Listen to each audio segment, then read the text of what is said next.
पाठ। पंचमः पाठ। पंचमः पाठ क्या मतलब हुआ बच्चों?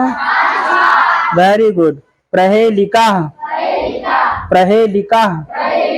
प्रहेलिका का क्या मतलब हुआ? क्या आप लोग पहेली जानते हैं? कोई पहेली मुझे बता सकते हैं? किसको आता है पहेली? पूरे क्लास में किन्हीं को पहेली आती है? कोई किसी को पहेली आता नहीं है? एक भी पहेली नहीं जानते? कोई भी नहीं जानते? सुनाइए जरा, पूछिए अभिजीत। खड़ा होइए, पहले खड़ा होना शुरू करिए सही से। हाँ।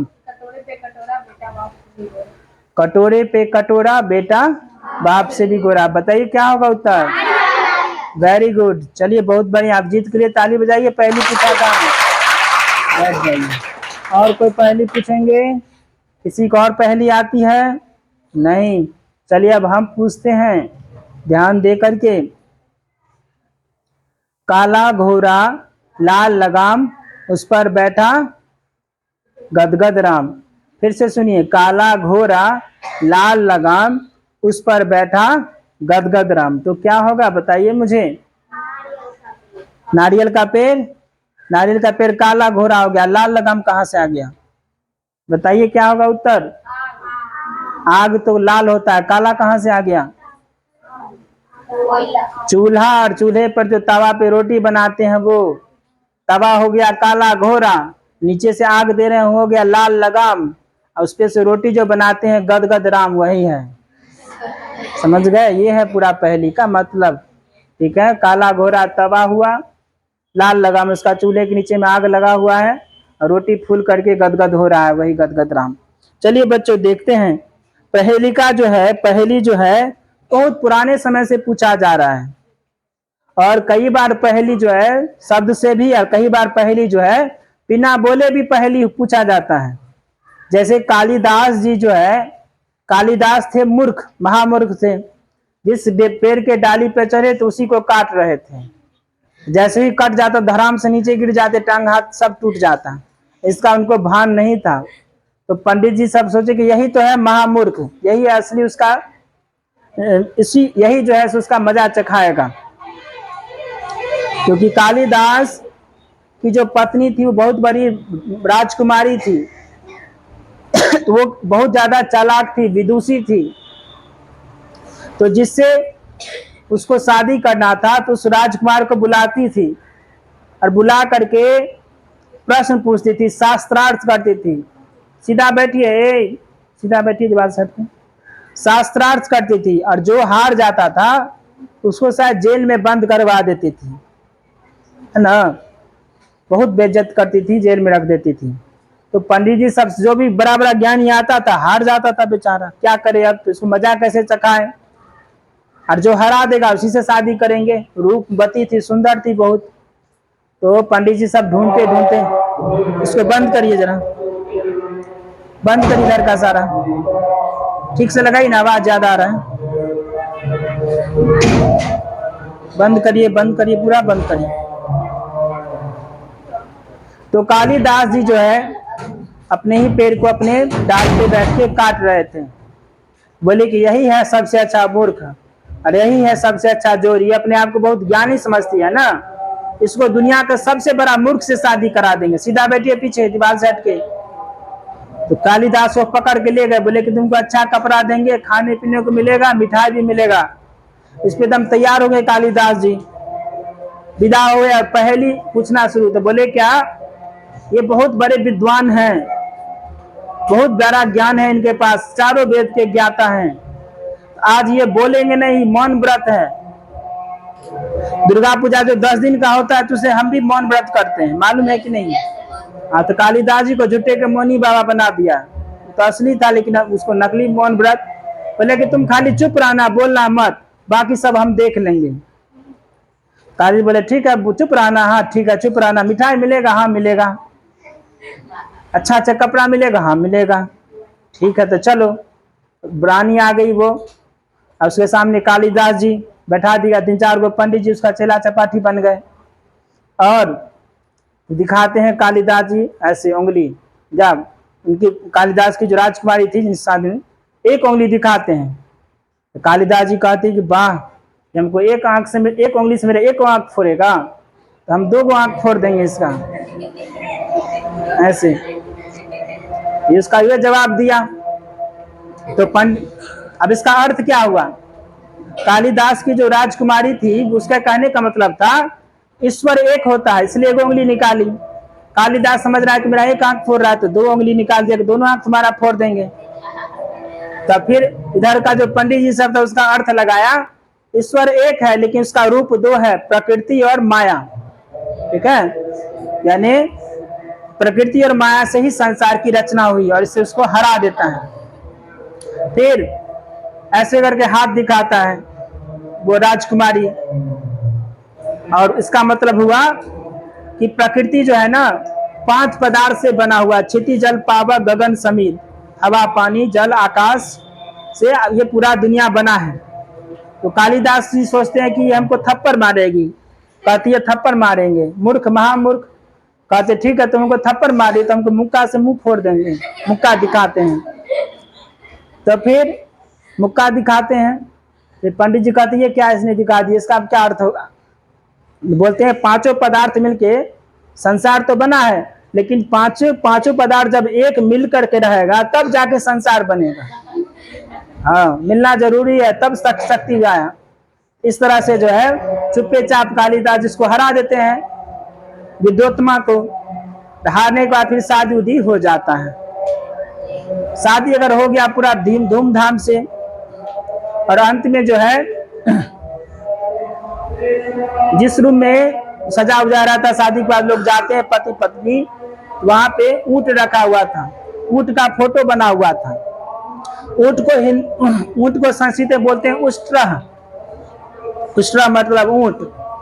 कालिदास जी जो फोटो देखे ना, महामूर्ख थे, पहली बार बोलने वाले थे, उष्ट्र को कुछ और बोलने लगे, उठा उठा करने लगे, यम उठा उठा। अब विद्योत्मा जो है सर पीटने लगी कि किस महामूर्ख से शादी हो गया, इसको ऊंट भी सही से पढ़ा नहीं हो रहा है। मान लीजिए अपने आप को बड़ा ज्ञानी कहेगा और से अनार नहीं पढ़ा होगा, उसी समय पता चल जाए कि महामूर्ख से शादी हो गया, पंडित जी हमसे बदला लिए हैं। तो फिर कालिदास जी जो है खूब बेइज्जत, उनकी पत्नी खूब बेइज्जत की कि तुम महामूर्ख हो ये वो, और बोले तुम चले जाओ यहाँ से। तो बेचारे बेइज्जत होकर के चले गए, उसी समय में निकल गए। और निकल करके जो है फिर बाद में बहुत ज्यादा पढ़ाई किए, काली माँ का आशीर्वाद हुआ। यहाँ पे एक मधुबनी में मंदिर भी है उसका, यहाँ पे मंदिर है जहाँ पे गंगा नदी गंगा नदी कहते, ये कमला नदी या कोई नदी थी, इसको पार करके काली माता को वही भोग लगाने गए तो उससे खुश हो गए। काली माँ आशीर्वाद देते हैं कि आज दिन भर में जो भी पन्ना उल्टाइएगा ना सब याद हो जाएगा। तो कालिदास जी है सो चले जाते हैं ये यहाँ पे लाइब्रेरी में चले जाते, पुस्तकालय में, वहां पे जितना भी किताब मिलता है सब उसको उल्टाते जाते, एक पेज उल्टा है सारा याद, सारा पेज उल्टा लेते हैं, सारा ज्ञान उनको आ जाता है। अब फिर आते हैं वापस में पढ़ लिख करके आते, क्योंकि पत्नी उसको बेइज्जत किए थे। आते हैं तो गेट ठक ठकाते हैं, ठक ठक ठक।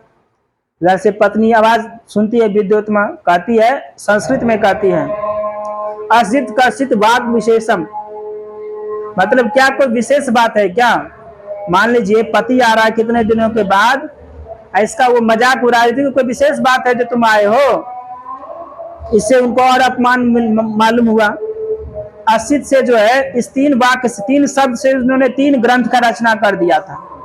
असित यानी अ से अभिज्ञान शाकुंतलम, कसित कसित से क से भी कालिका मोत्रम करके कुछ नाम है, वाग विशेषम। इसी तरह से 3 शब्द जो उनकी पत्नी बोली थी, उसी 3 शब्द से जो है 3 ठो महाग्रंथ का रचना कर दिए थे, जो बाद में अभी भी बहुत ज्यादा मशहूर है, पूरा दुनिया में मशहूर हो गए। ठीक है, तो ये एक पहेली का था कि पहेली हम बिना मुंह से बोले भी पूछ सकते हैं। चलिए अब देखते हैं, चलिए रीड करिए। अपदो दूरगामी च साक्षरो न पंडितः। अपदो दूरगामी च साक्षरो न च पंडितः अमुखः अस्फुट वक्ता च यो जानाति स पंडितः। अब इसका क्या अर्थ हुआ? अब कहता है कि अपरो दूरगामी च, मैं क्या करता हूं? दूर तक, बिना पैर के दूर तक जाता हूं। हम लोग अगर जाना है दूर तो पैर से जाएंगे। आप सीधा क्यों नहीं बैठ रहे हैं? आप खड़ा होइए, खड़ा होकर पढ़िए, स्टैंड अप। दीवार में हमेशा सट जाते, खड़ा होइए, खड़ा होकर पढ़िए। कहता बिना पैर के मैं जो है काफी दूर तक जाता हूं। साक्षरो न च पंडिता, ठीक है, मैं पंडित नहीं हूं लेकिन सब कुछ जानता हूं। अमुख अस्फुट वक्ता च, और क्या करता हूं? मेरे पास मुंह नहीं है लेकिन मैं बहुत कुछ बोलता हूं। और क्या है? यो जानाति सब पंडित, और जो मुझे जान जाएगा समझो वो ज्ञानी है, पंडित है। क्या होगा उत्तर? क्या होगा उत्तर? फिर से सुनिए। बिना पैर के मैं दूर तक जाता हूं। मैं पंडित नहीं हूं लेकिन पढ़ा लिखा हूं। मेरे पास मुंह नहीं है लेकिन फिर भी मैं बोलता हूं। और मेरी जो ये बात जान जाता है, जानेगा, मुझे बता देगा कि मैं पहली में क्या पूछ रहा हूं, वही है सो ज्ञानी है, पंडित है। क्या होगा उत्तर? चिट्ठी। क्या होगा? चिट्ठी को तो पैर नहीं ना होता है, दुगो पैर है उसमें निकल गया, चलने लगा, हिरोपट्टी से जगवन। हाँ, चिट्ठी को डाकिया अपना लेके कहां से कहां चले जाता है, दिल्ली, कलकत्ता, विदेश, देश विदेश कहीं भी चला जाता है, तो बिना पैर के चलता है। उसको कुछ नहीं आता है कागज पे, लेकिन जो हम लोग लिख देते हैं वही वो सब कुछ जान जाता है, सामने वाला पढ़ लेता है। उसके पास मुंह नहीं है लेकिन सारा बात जो चिट्ठी में लिखे थे सब उसको जाके सामने वाले को बता देता है। तो इसका क्या उत्तर हो गया? चिट्ठी। आगे, न तस्यादि न तस्यांतः मध्ये यस्तस्य तिष्ठति मम प्यस्ति तवा प्यस्ति यदि जानासि तद्वद। न तस्यादि न तस्यांतः मध्ये यस्तस्य तिष्ठति ममाप्यस्ति तवाप्यस्ति यदि जानासि तद्वद। अब कह रहा है, ध्यान दीजिए, एक जरा किताब लाइए तो इसमें दिखाई नहीं दे रहा साफ साफ। अब इसमें कह रहा है कि कहाँ गया दूसरा श्लोक? हाँ, न तस्यादि न तस्यांतः। अब कहता है कि उसका ना आरंभ है ना ही उसका अंत है, ना ही उसका आरंभ है ना ही उसका अंत है, और बीच में मुझे भी तुम्हें भी है। सबके पास जो है बीच में मुझे भी है और तुम्हें भी है। आगे कहता मुखा स्फुट वक्ता च यो जानाति सब पंडित। जाइए, दूसरा हो गया। ममा प्यस्ति तवा प्यस्ति, तुम्हारे पास भी और हमारे पास भी है। यदि जानासी तद्वद, अगर तुम जानते हो तो बताओ। बोलिए क्या होगा उत्तर? आंख का ना आदि है, यहाँ से चलेगा यहाँ फिर आ जाएगा, यहाँ से चलेगा यहाँ आ जाएगा। ना ही इसका आदि है, ना शुरुआत है, ना इसका अंत है, और बिल्कुल बीच में है ना? ठीक है ना? और मध्य में स्थित है, तो उसका उत्तर क्या हो गया? आंख। आगे पढ़िए। नानम फलम व खादामि न पिबामि जलम क्वचित चलमि चलामि दिवसे रात्रो समयम बोधयामि च नानम फलम व खादामि न पिबामि जलम क्वचित चलामि दिवसे रात्रो समयम बोधयामि च। चलिए इसका अर्थ जानते हैं। अब कहता है ना मैं फल खाता हूं, ठीक है, ना ही मैं कुछ, ना ही मैं जल पीता हूं। फल खाता हूं ना ही मैं जल पीता हूं। मान लीजिए काम करने के लिए तो फल फूल खाना पड़ेगा, खाना पीना सब, ये कह रहा है कि ना मैं फल खाता हूं, ना ही मैं पानी पीता हूं, लेकिन फिर भी दिन रात मैं चलते रहता हूं और समय का बोध कराता हूं। क्या होगा? नहीं, भर दिन खट टिक टिक टिक टिक टिक टिक टिक टिक टिक करते रहता है कि नहीं, तो घड़ी हो गया। चलिए आगे। मुखम कृष्णम वयु क्षीणम, मुखम कृष्णम वयु क्षीणम मंजूषायाम च संवृतम घर्षणम में दहत्यासु रसवत्याम वसाम्यहम, रसवत्याम वसाम्यहम। अब इसका देखिए क्या है। अब कह रहा है मुखम कृष्णम वपु क्षीणम, तो मेरा जो मुंह है बिल्कुल काला काला है, मुखम कृष्णम, और शरीर मेरा क्या है? दुबला पतला है। मुख है मेरा काला काला, शरीर है दुबला पतला। नहीं, मंजूषाया च संविषम, और पेटिका में पेटी में मैं ढका हुआ बंद रहता हूँ। रसवत्या वसाम्य हम, और क्या मैं कहाँ रहता हूँ? रसोई घर में रहता हूँ। बताइए क्या है नाम? Very good. नहीं, उसका जो दोनों तरफ काला काला रहता है, नहीं, और उसमें खोलते हैं माचिस में तो तिली रहता है, और रसोई घर में अपना पड़ा रहता है, कहीं नहीं जाना है। खर्र से खर्र दिए, लग गया आग। आगे।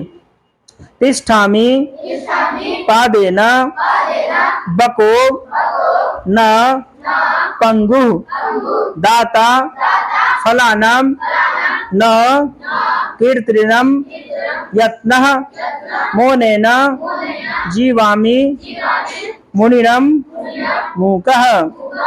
फिर से पढ़िए इसको। तिष्ठामि पादेन बको न पंगु दाता फलानाम न कीर्तन यत्नः मौनेन जीवामि मुनिरम मूका सेवोस्मि कोहम नृप्तिर्न देवः।